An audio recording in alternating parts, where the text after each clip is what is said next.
the prizes, kind of through the whole order of operations of what needs to get done. And I also oversee pre-health advising, so I am going to talk a little bit about how this is going to really prepare you for medical schools based on conversations I've been having with medical admissions folks, medical directors, things like that that can really help you out. So first off is starting with the case competition itself. So one thing we do with case studies is we look at something that's very relevant, trends that's going on in healthcare.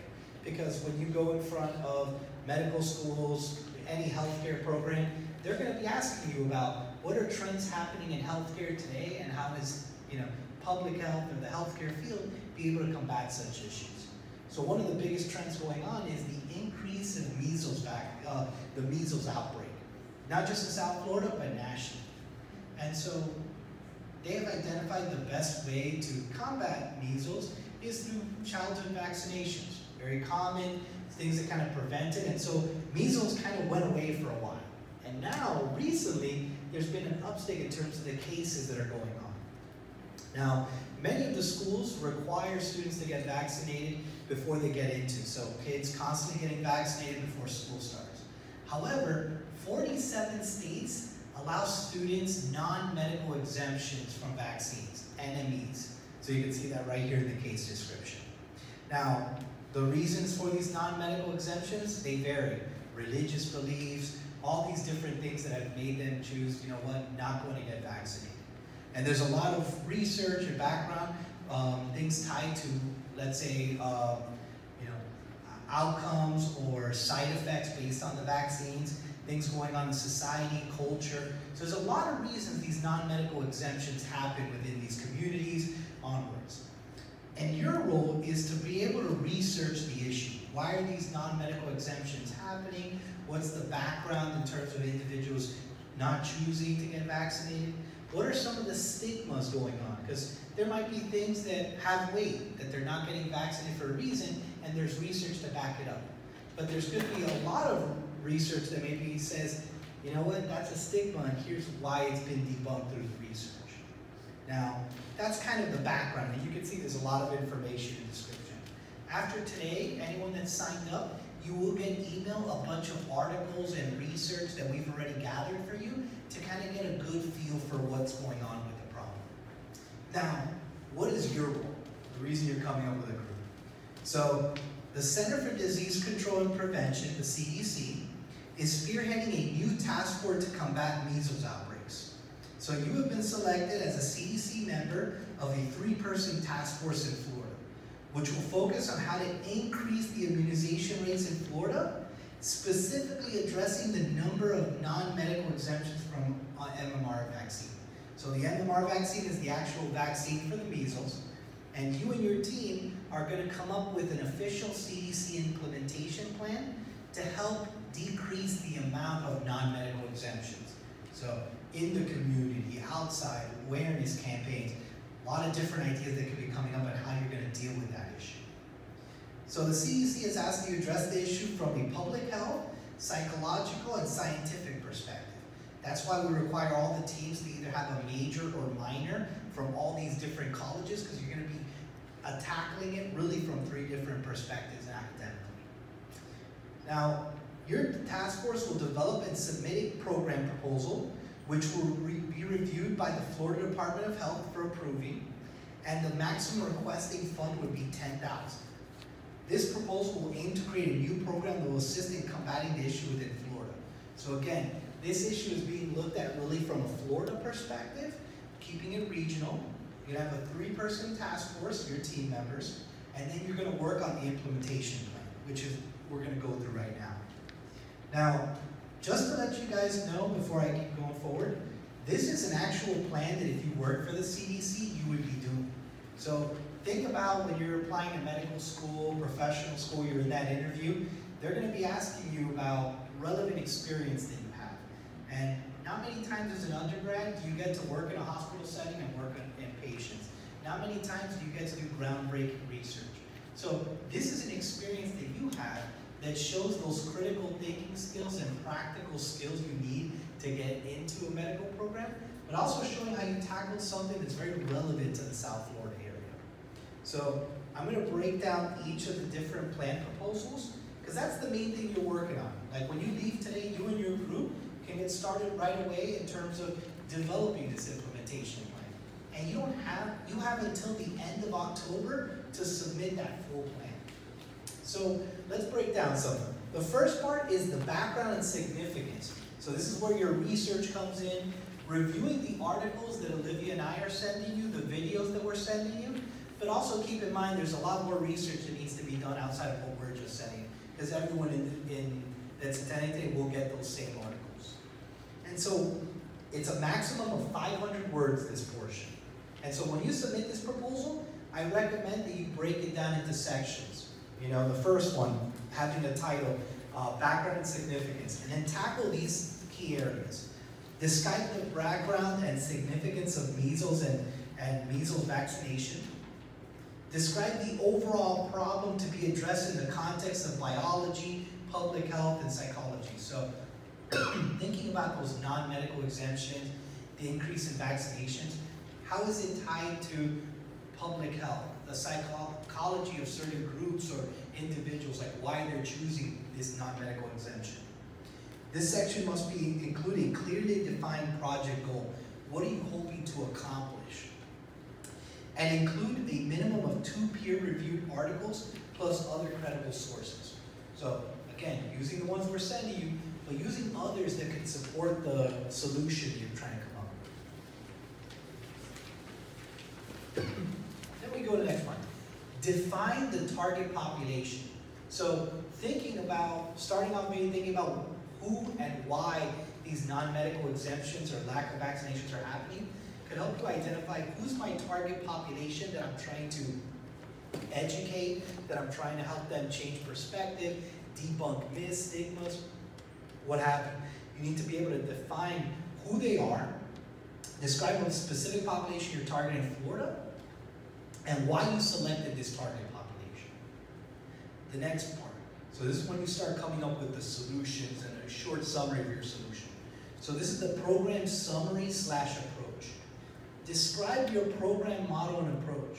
So this includes the methodology, the analysis you're going to use to accomplish the specific goals of your program. Discuss the potential problems that could come up, alternative strategies, and benchmarks for success anticipated to complete the program. So for example, looking at other certain public health campaigns that help to debunk other myths. So even though we're focused in Florida, you could be looking at other states, and it didn't have to be measles, but it could be something else that was a public health problem, and they took a certain approach that reached results, and saying, this could be a good approach for my use within the vaccination problem. And that's just an example. The whole purpose of this, guys, is to think outside the box and come up with what you think would be the best solution, but backing it up with research and measurables that can show this could be a success. So, address any corresponding policy that would need to be addressed for your program to be effectively implemented. This is the great thing about being a blank canvas, guys. This is where you come up with, like, in order for this to be successful, we need the school programs to do this, or we need local politicians to do this. This is up to you to come up with what that solution is. Obviously, practicality needs to be kept in mind. It's like the president's going to write a law like this. That's not as realistic, but thinking of local government, the region, past strategies, these are really important things to keep in mind. Innovation. So in 75 words, describe how your approach is different from other models and have been used to improve vaccination rates. Next part is propose collaborations and partnerships, maximum of 200 words. So you're going to have to work with other people outside of your CDC task force. Who would those be? Mayors, government, public health agencies, nonprofits, ways to create public awareness, other individuals for funding, being able to identify who these stakeholders would be.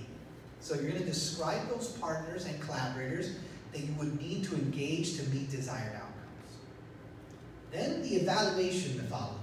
So describe how you evaluate your programs to see if they work. Surveys, focus groups, or measurable results, including the specific indicators you use to assess the program's effectiveness. So that process evaluation. And then the outcomes. What are you hoping that all these interventions, these approaches will result in? What are the goals? And then the project timeline. Present a timeline including critical milestones and midterms of project deliverables. So even though you're coming up with this implementation plan, this might be something that takes 3 years or 5 years, or it might be a quick plan. But being realistic and giving them when this should be kind of instituted, how it's going to be implemented. And then a budget. So you mentioned you have a max budget of $10,000.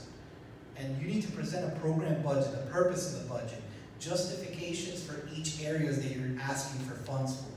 So this could include personnel, community resources, supplies, marketing, some recurring costs if you have individuals going to be on salary, or other events or things like that come up. Logistics, state policy programs, awareness campaigns, monitoring costs. Giving a good, not everyone's going to be an expert on what this costs exactly is, but being able to ballpark it and give a justification for why you're asking for those certain funds. All that, guys, that's the implementation plan. That's what you're submitting. And so all the groups will have until October 28th to submit that plan. They have till midnight. At any point you have questions, you can come to us. After that submission, within a week, the top 3 submissions will be selected.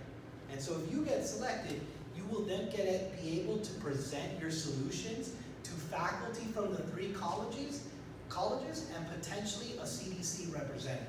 So the CDC will be on campus next week for our career fair, which I'm going to talk about, but we're also in works on them to be in presence for the plan. Now your presentation will actually happen in the medical school building, because we're going to have also different faculty in attendance for that. So that's kind of the setup of what you need to get done. Review each of these items. Before you even start to write, maybe outline a little bit of what you're going to be doing. The biggest starting point for every team is doing the research, understanding the problem as a whole, understanding past solutions for other public health issues that may have been similar, looking at other vaccination from chickenpox onwards could be a good starting point. So that's, any questions so far as I keep going? I can tell I have a lot of science students. So now, how do you sign up and the process? So I mentioned you got to have a team of 3 members, and each of the group needs to have some sort of representation from the 3 colleges. They could be minors, majors, what have you. It could be someone that be like, well, I'm a public health major and I'm a minor in psychology. That means your other 2 members, you just need one that's a major or minor in biology. So one person might be able to take up 2 of those areas, but you could have 3 individuals that kind of vary in their majors and minors. If you do not have team members, we have a whole list of individuals that are still seeking members. If you're missing just one, you can let us know, and we can find a way to partner you guys up. So now to officially sign up your team, you need to email myself, Emilio Lorenzo, you can see my email's there, or Olivia Fogel, she's right there for recording. We're your 2 contact people for this. As I'm going to give you some insight. It's okay to feel nervous. This might feel like, oh wow, this is a little bit too much. I have doubt. Just know that this experience alone, before I get into the prizes, is what it's all about. Yes, the prizes are great. It's a cool, case study. But at the end of the day, it's to assist you in your own career goals. You want to enter the healthcare field. You want to actually get involved in research, public health. This is something as if you did an internship this fall and dealing with a real issue. It wasn't just, yes, it's a mock scenario, but it's something very relevant. Last semester we did one on HIV. The other times we did it on medical awareness within a hurricane hitting a Caribbean country. But this one, more than any, it's so relevant to the times, and it's something that can really assist you in kind of your resume building and also applying to these professional programs. So I wanted to mention that. Now, there are great prizes involved. So let's say you are the first place team. Each team member will get $300. So it'll be a $900 full check, and then you break it up with your team members. Second place, $450, so $150 each team member. And third place, $150, so $50 each team member. Now, this isn't going to be a scholarship, guys. You will actually get Visa and American Express gift cards that can be used for anything. So this will go straight to you just for yourself. So once you get October 28th, that's when you submit the plan. A week from that, you'll get selected, the top 3 teams to present. And you will have until November 20th, because on that day, each team will get about 15 to 20 minutes to present their solutions to the judges. There'll be a Q&A afterwards. They'll ask you questions about how did you get this research, how did you come up with that, what if this happened. So there will be a Q&A, and then that Friday we'll do announcement of the winner. However, that Friday, the 22nd, we're not just going to be recognizing our winners. We're going to be giving certificates to all of our participants, some giveaways to all our participants, and having a little bit of a pizza party. Now, one thing I haven't mentioned is this whole experience counts towards 1 unit of Excel credit. So if you're also trying to earn your Excel units, this is another great way of doing that, well, in addition to all the other benefits I mentioned. So guys, I talked a lot there. What questions do you have? Yeah, question? So, just to be sure, our team, like, all 3 of us, it can't be like all 3 bio. It has to be 1 person public health, 1 person psych, 1 person. Now, if you have 3 bios, as long as 1 member has a minor in psychology and 1 member has a minor in public health, we're being flexible with that. But there has to be some level of, representation from the 3 colleges. Yeah. What if they're not minors, or you declare minors or majors, but you took courses related to those two? We're looking for someone that's either major or minor in those, even if they're planning on doing the minor in that. So, like, if you're already starting that, but you haven't officially declared it, that would count as well, because you're planning on being a minor in that area. I saw a question. I saw some hands. Yeah. At what age would the, like you said, that child vaccine is the most effective way to combat measles? At what age does that no longer be effective? And that is, there's some things I have the answer for and some things I want you to research on. That's one of the key areas I didn't include purposely, because I want you to be able to do your homework on that. There's some things we give you guys like a head start on, including 4 major academic articles. Something just got published in National Geographic about vaccinations. But there's some things that you want to gather on your own that separates you from the other teams and show that you have a different type of solution. So those are definitely good approaches. Question, guys? Yes? Just NSU students.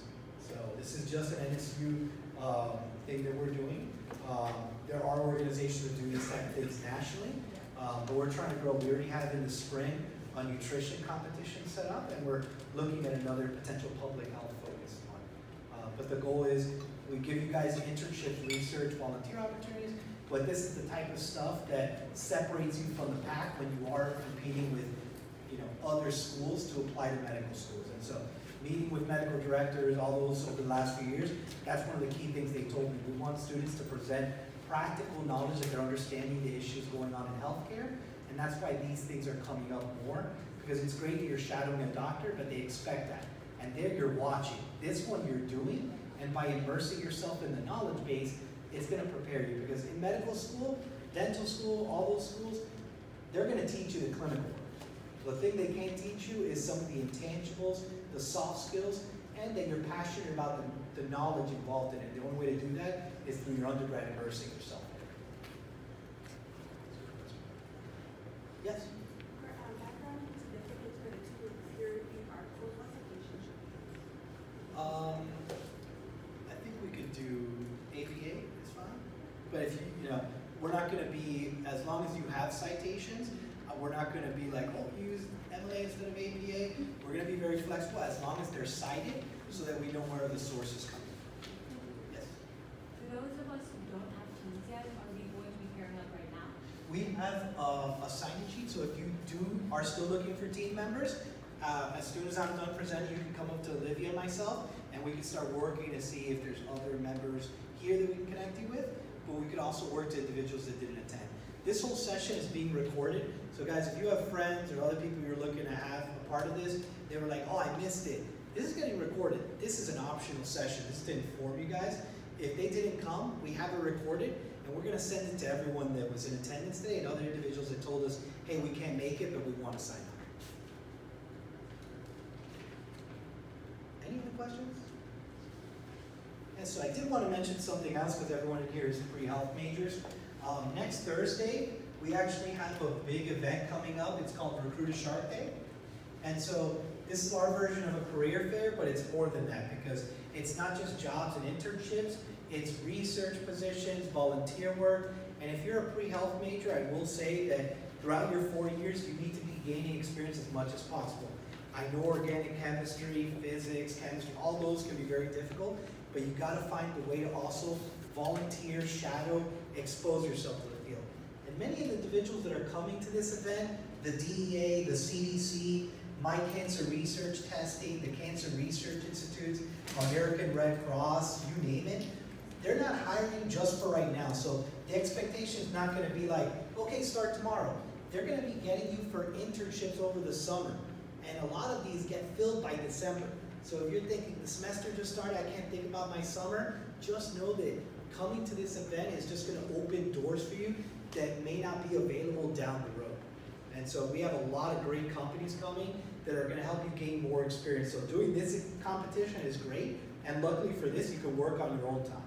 But getting an experience with a nonprofit dealing with healthcare, like Debbie's Dream Foundation, getting research with the CDC, and trust me, when you walk up to the CDC next Thursday and mention to them you're doing a competition like this, you already have a leg up as to other students that are applying to very similar opportunities. So it's next Thursday, September 19th, from 2 to 6 o'clock.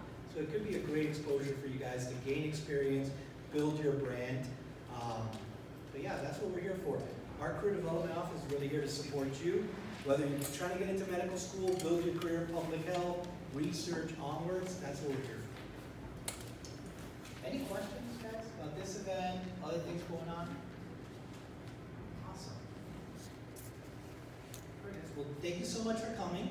If your team hasn't signed up yet, I know you signed in there, but to officially sign up your team, you need to email me or Olivia with all your team name information so we can get you signed up on our roster. And if you guys are still looking for a team, please come to me and Olivia, and we'll chat a little bit about how to get you guys partnered up. All right, guys, thank you.